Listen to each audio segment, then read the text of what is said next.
cœur de la légende du plus beau circuit du monde dans les caves séculaires de l'abbaye de Stavelot. Découvrez le musée du circuit de Spa-Francorchamps avec ses Formule 1, ses prototypes, ses GT, ses motos, son simulateur de pilotage, ses espaces dédiés à Michel Vaillant, à Ayrton Senna et bien d'autres objets exclusifs. Le musée du circuit de Spa-Francorchamps à l'abbaye de Stavelot, une visite incontournable pour tous les passionnés. Info sur abbaye-de-stavelot.be. Impact FM, à Fort-Jeune. Oui, et c'est déjà le dernier billet de l'année 2025 avec le retour de Rachel Gazon. Bonjour Rachel. Bonjour Patrick. Incroyable, hein? Oui, ça se passe vite. C'est passé très vite, encore plus qu'à l'habitude. 1217e billet, c'est bien ça? Oui. Ça, hein? Alors, 5 conseils pour un blocus réussi.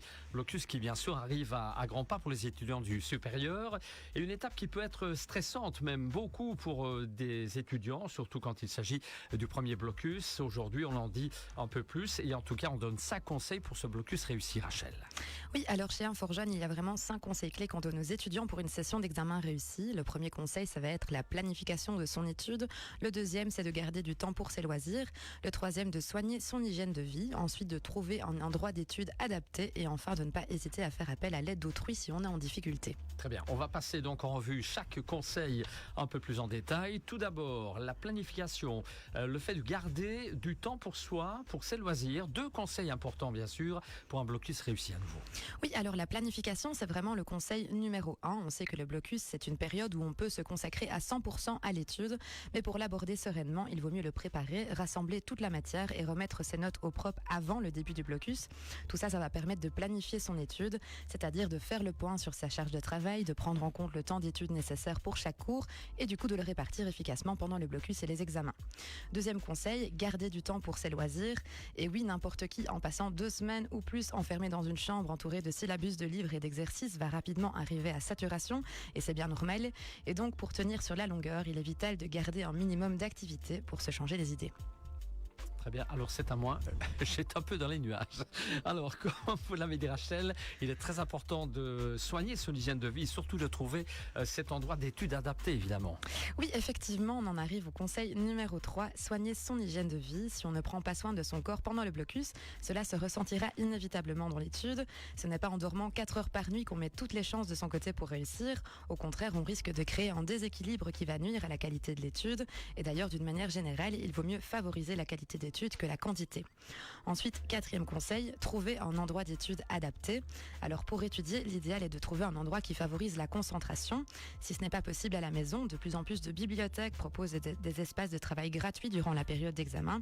Et depuis 2 ans maintenant, il faut savoir que le centre sportif de Malmedy propose également des blocus études sport afin de permettre aux étudiants de pratiquer du sport collectivement ou individuellement pendant leur étude. Et enfin, on en arrive au dernier conseil, Rachel, qui est de ne pas hésiter à faire appel à l'aide d'autrui si on est en difficulté. Oui, effectivement, pendant le blocus, il ne faut pas rester seul avec ses difficultés. Il faut savoir que pour les étudiants qui en ont besoin, tous les établissements supérieurs proposent des services d'aide à la réussite. Et d'ailleurs, certains établissements organisent même des blocus dirigés pour les premières années afin de les soutenir et les encadrer pour augmenter leurs chances de réussite.